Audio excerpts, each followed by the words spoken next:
Top paddle beginner mistakes. Do you know what the most common paddle tennis errors are? In this video, we'll go over the most common blunders and show you how to avoid them. All you need is a solid paddle racket and a lot of patience. Whether you're a seasoned athlete from another discipline or a complete beginner with no prior expertise, there are always frequent paddle blunders to avoid. No worries, these blunders are rather simple to correct. All you have to do now is learn to recognize and correct them as quickly as possible. Today, we'd like to give you some pointers on how to avoid the common blunders that new paddle players make. Don't forget to subscribe to our channel, Game of Paddle, and let's get started. Number 1. Their eyes are on the handle. Changing the grip position is one of the most critical adjustments to make during a game. It's simple to make mistakes at this level, especially if we're not being taught by a trainer. Furthermore, it is difficult to reverse these transformations. The reason for this is that the player is required to change the angle of the racket and hitting in a different way. This can take time and take a couple of moments to understand. So now you know, make sure you start with the right grip. Number 2. The importance of coordination. In paddle, coordination is essential for hitting the ball at the correct moment and in the correct position. As a result, leg movement is critical for making adjustments and positioning us in the ideal position in respect to the ball. Without a doubt, hitting the ball forwards without adequately optimizing the direction or strength is one of the most prevalent mistakes committed by a rookie paddle player. Number 3. Pay attention to your position. When we're on the court, our position is precisely defined. When we're at the net, it is more variable. We move forward or back depending on where the ball is on the other side of the court. Inexperienced paddle players have a tendency to lose track of their position. They fail to position themselves effectively and move too slowly and swing too much.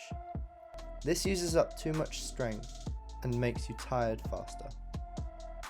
Number 4. The right way to hit the ball. The ball is hit back randomly, which is one of the most typical blunders in paddle tennis.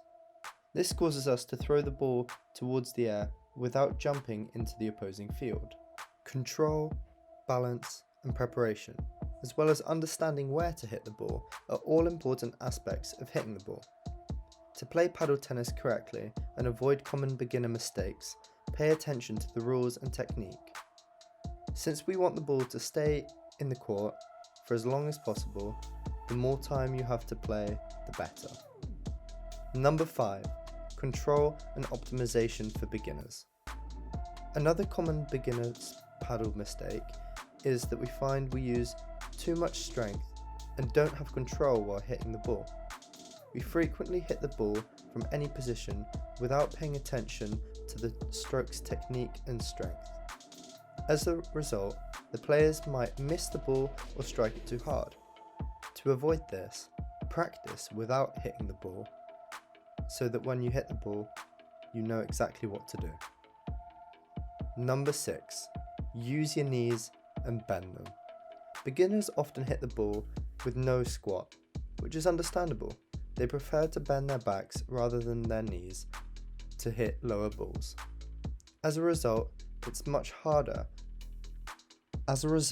When playing paddle tennis, you should first practice the movement before you start hitting the ball.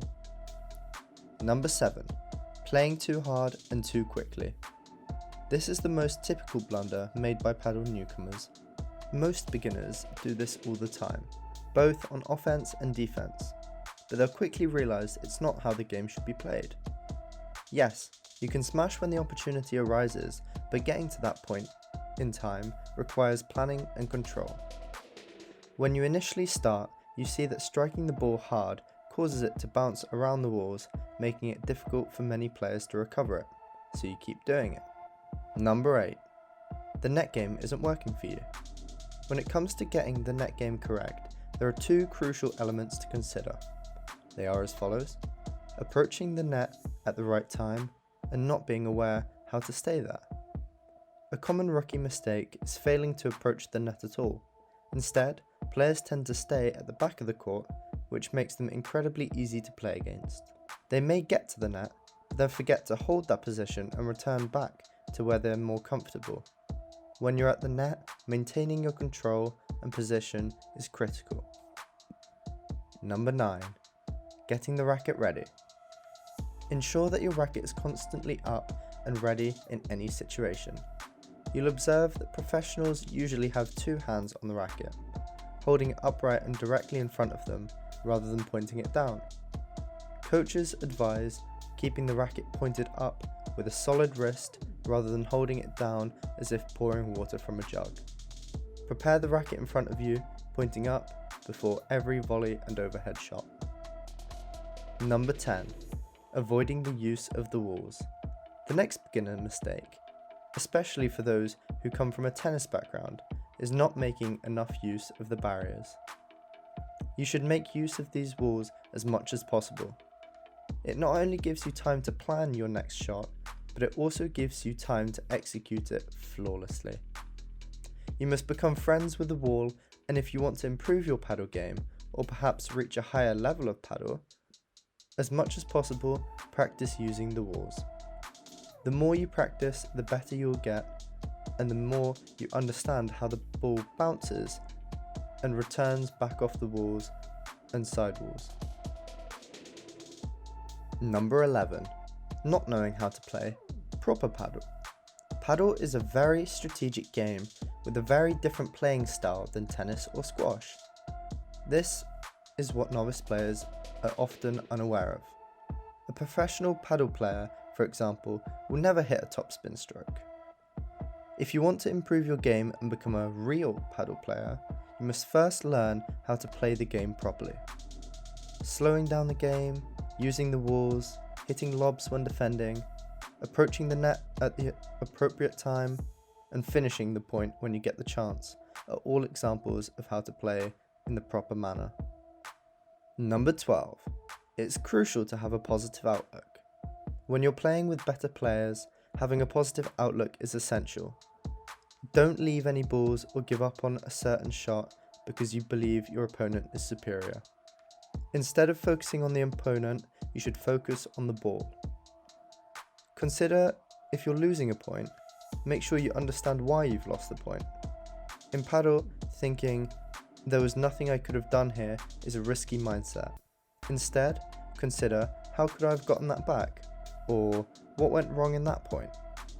If you have that mindset, you won't be able to progress as quickly as you like, so you should definitely have the second mindset. Number 13. Technique is crucial.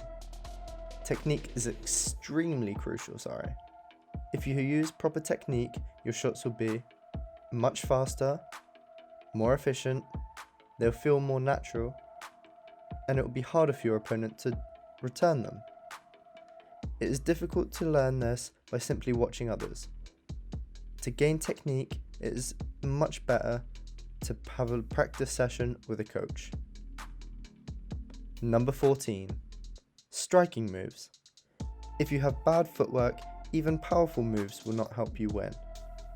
Footwork is something that most people ignore when training paddle. Arm strength, grip, and assaults will not get you very far unless you have very good feet to support them. Technique and flexibility are required in this exciting game also. Stay at the net for assaults and sprint back to the court for receptions. This is quite beneficial when it comes to hitting with higher quality. 15. Low cost service. Low serve is a point killer that paddle players should avoid at all costs. The low serve is the second blunder we must avoid. We're talking about hitting the ball too low, which causes the ball to parabola and bounce excessively. Serve from the waist, moving the ball from top to bottom at all times. Paddle players who are just starting out have a hard time throwing during the serve. It's frequently thrown too far ahead or too far back, making it impossible to aim the ball to the proper service point box. I hope you've enjoyed the video. Subscribe to our channel, Game of Paddle, and enjoy other paddle videos. See you soon!